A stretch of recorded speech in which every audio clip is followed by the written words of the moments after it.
2026, we simulated two scenarios, Mr. Chair. So under scenario one, again, looking at the Dubai futures as of March 6, we simulated what if it will rise to an average of $98 per barrel in March.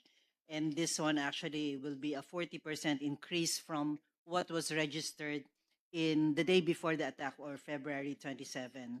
And then again, looking at the latest Dubai futures, it shows that Dubai crude prices will remain above the $80 per barrel until May, and then it will eventually decline thereafter.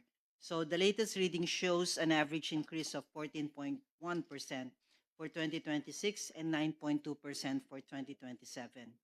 We have an extreme case scenario, Mr. Chair, scenario two, where Iran sustains the closure of the Strait of Hormuz, as you mentioned earlier, where around 20% of the world's seaborne oil trade actually happens.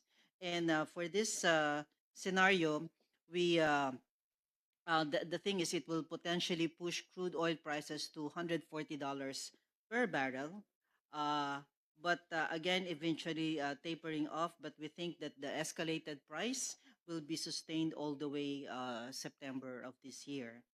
So under this scenario, Mr. Chair, under these two scenarios, for diesel, uh, there will be an increase of 13.65% in April, and then under the worst case scenario, 53.92%.